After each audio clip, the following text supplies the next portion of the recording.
ketok sambungan. Sampai kemudian peristiwa yang sangat mencekam ketika 5 kali saya ke sana, saya ditodong sama preman terbesar di tanah Jawa waktu itu, namanya Gunardi Joko Lukito, yang lebih terkenal dengan nama Gunjet. Beliau pegang pistol, ditodongkan kepalanya kepada saya seperti ini. Dia mengatakan apa? Kamu macam-macam saya bunuh. Dan alhamdulillah pengalaman saya dengan preman itu super baik. Kalau orang-orang hari ini ingin menguasai dunia malam, ingin menguasai hiburan, harus membawa pasukan, saya tidak. Cukup dengan bismillah dan assalamualaikum.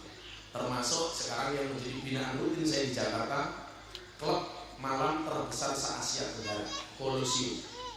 LC-nya ada 900.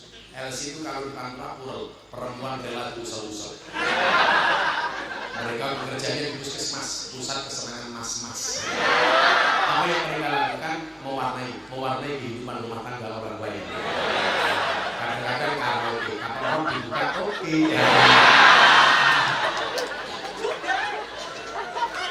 Apabila saya masuk, kalau tadi Pak Nurul bilang KBRI, kalau di Jakarta ada Mabes Polri, Mangga Besar Pol belok kiri.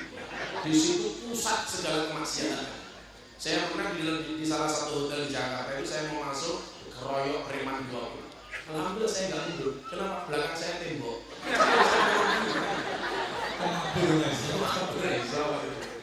Jadi saat itu kemudian ketika saya diterima gara-gara saya malam ke-7 surat di sana, saya sampaikan kepada almarhum Cek waktu itu, coba kamu sampaikan kepada saya, apa sih landasannya? Saat itu saya sampaikan, Kanjeng Sunan Derajat itu pernah mengatakan, wene ono ageman marang wong yuda, wene ono tongkat marang wong yuda. Aku bisa jadi ingat gimana. Saya kemarin umroh, masuk bandara Jeddah, saya pakai kacamata hitam, pakai tongkat, masuk bandara, polisi Arab bilang, Torik, tolong orang ini dikasih jalan. Saya pede banget. Begitu sampai bandara saya tanya, Pak polisi, kenapa saya datang semua disuruh minggir? Jelas ada orang buta lewat.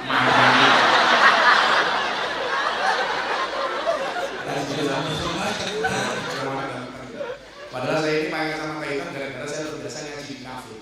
Kenapa? Supaya kalau ada yang seksi saya ngiri tidak kelihatan. Kan itu pengajian paling menyenangkan sedunia. Ngajinya berpahala, matanya bervitamin. Kalau masih Pak jangan ikut-ikutan. Kalau jangan masuk saya khawatir. Mau masuk nggak mau keluar. Kan ngajengan.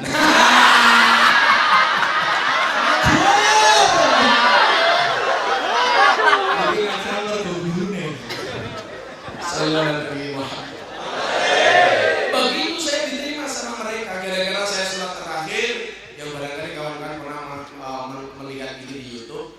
Waktu itu saya ingat betul, malam ke-7 hari Jumat itu saya masuk ke lokalisasi, diikuti oleh 5 PS. Di belakang saya, aku pemberian Pak Nurul, jangan-jangan diperkosa.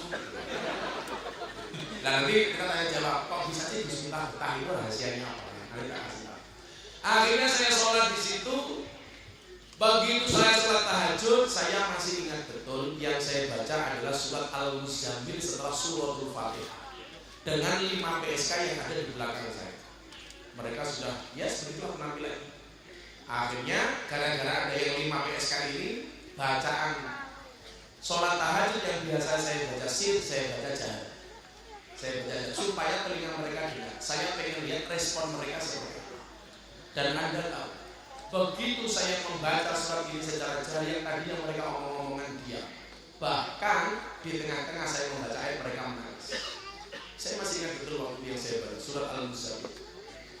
Ya ayyuhal muzammil qumil laila illa qalilan nisfahu aw inqus minhu qalilan aw zid alayhi wa rattil qur'ana tartila inna sanulqi alayka qawlan saqila. Ini apa lagi? Kayak kamu terbakar. Yang artinya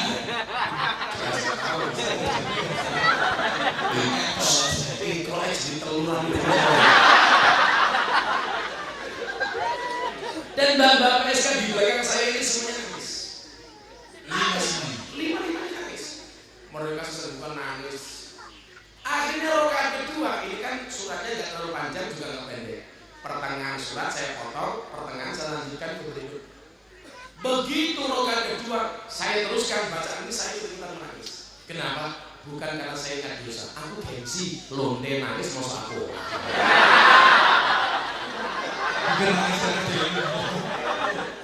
aku malu. Coba kalau kawan-kawan lihat akhir ayat ini tampil luar biasa. Inna rabbaka ya'lamu annaka taqumu adna min sulusai laili wa nisfahu wa sulusah. Wa nisfahu wa sulusahu wa qa'ifatun minal ladzina ma'ak wallahu yuqaddiru laila wan nahar alima alam tusu fataba 'alaikum faqra'u ma tayassara minal Qur'an. Alim an sayakunu minkum mardu wa akharun yabtaghuna min fadlillah wa akharun yadribuna min fadlillah wa akharuna yuqatiluna fi sabilillah faqra'u ma tayassara. Terusannya ini apa? Wa aqimus sholata wa atuz zakah wastaghfirullah innallaha ghafurur rahim. Coba di akhir ayat ini saya nggak ngira, tadinya saya nggak kenapa mengambil ayat ini, bukan karena saya tahu akhir ayat ini seperti ini, tapi dilalah kebetulan di akhir ayat ini luar biasa. Wa akharuna yuqatiluna fi sabilillah faqra'u ma tayassara min wa qimus salata wa atuz zakata wa aqridullaha qardan hasana wa ma tuqaddimu li anfusikum min khairin tajidu indallah. Apa kata Allah? Huwa khairan wa a'dhamu ajran wastaghfirullah. Mohon ampunlah kamu kepada Allah. Wastaghfirullah innallaha ghafurur rahim. Kenapa kamu harus minta maaf kepada Allah? Karena Dia Allah Maha Pengampun lagi Maha Penyayang. Maka sejak saat itu kemudian selesai sholat, mbak-mbaknya tanya, Mas, jenengan tuh orang aneh, kesini kok sholat dan lain sebagainya. Waktu itu saya jawab, Mbak, saya punya prinsip, saya punya prinsip. Sebaik-baiknya orang itu ada jeleknya, dan sejelek-jeleknya orang pasti ada baiknya. Seburuk-buruknya tempat harus ada baiknya, dan sebaik-baiknya tempat pasti ada buruknya. Di depan Ka'bah itu tempat terbaik sedunia, banyak copet. Saya kemarin pengajian di Purwokerto, hujan lebat, puluhan ribu orang kecopetan dan lain sebagainya. Saya heran, padahal copetnya sudah di atas panggung, masih ada copet gitu. Maka di sini insya Allah aman, gak ada copet, karena malam hari ini copetnya jadi moderator, insya Allah jadi aman. Sama rajanya copet. Tapi saya juga copet, Mas. Tapi beda saya dengan copet terminal itu apa? Copet terminal itu goblok, yang dicopet dompetnya, ketahuan dipukuli kepalanya. Kalau saya juga copet dengan mbak-mbak dunia malam, tapi yang saya copet bukan dompetnya tapi hatinya. Kalau hatinya sudah kecopet, jangankan dompetnya, yang lainnya pun akan diberikannya. Nyoh.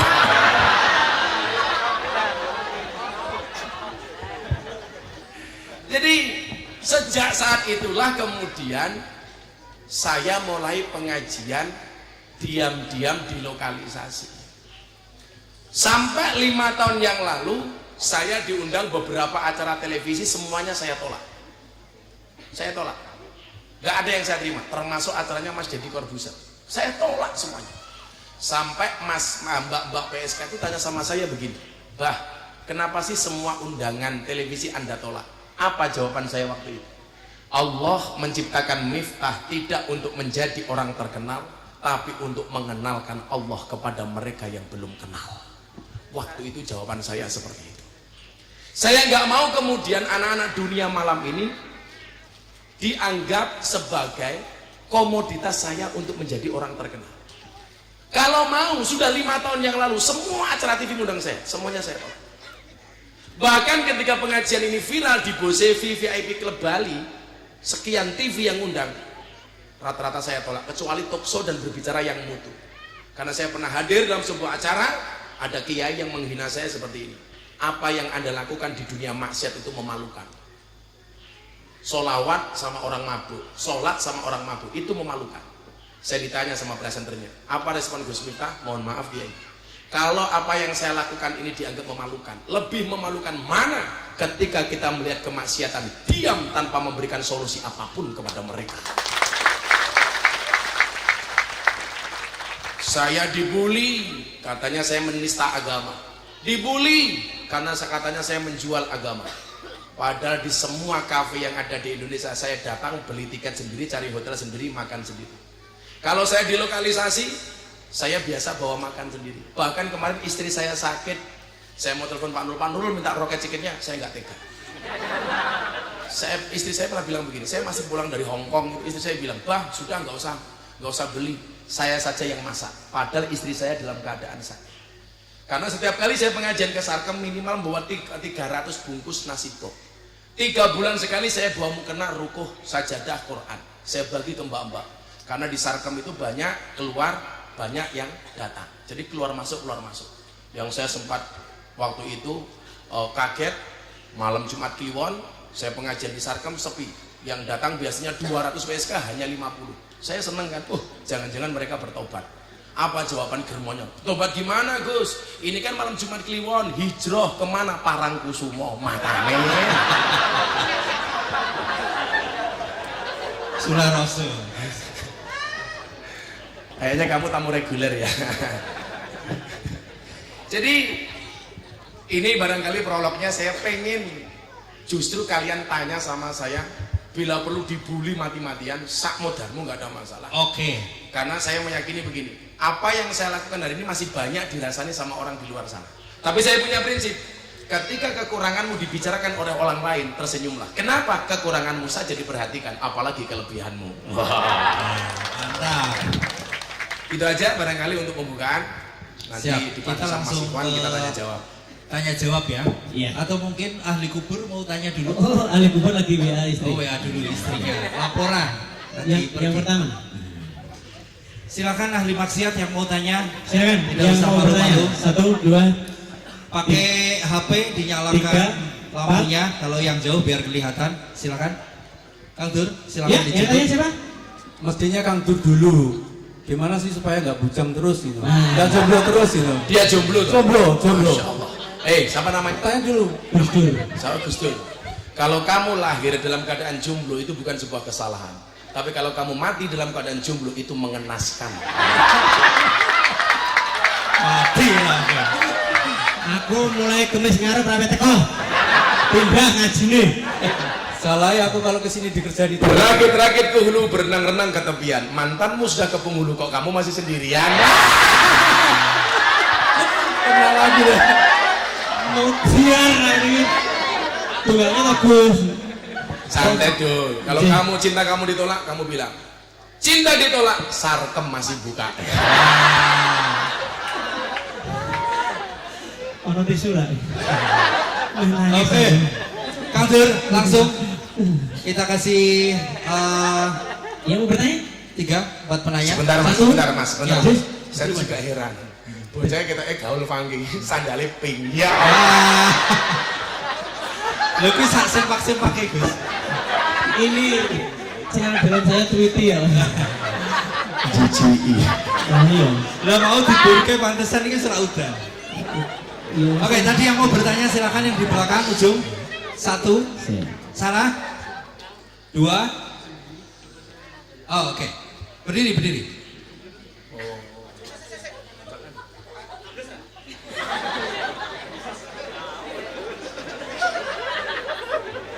Assalamualaikum warahmatullahi wabarakatuh. Waalaikumsalam warahmatullahi wabarakatuh. Perkenalkan nama saya Lia Nama komplitnya siapa mbak? Yuliana. Yuliana. Kenapa kamu saya tanya nama komplit? So besok pas akad aku sudah hafal.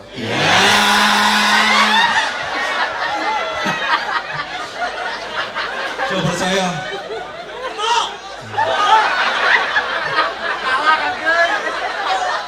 Ini Gus Gombal, jadi jangan peduli. Iya, terima Sebenarnya kasih. kamu nggak gemuk kok. Cuman sawah wateng kafe. Silakan kalau mau melempar.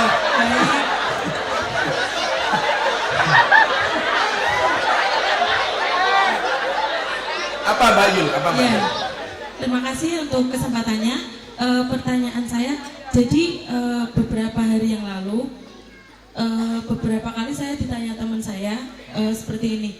Kalau kita masuk enggak deh. Orang non muslim itu apakah bisa masuk surga? Ya, itu pertanyaannya.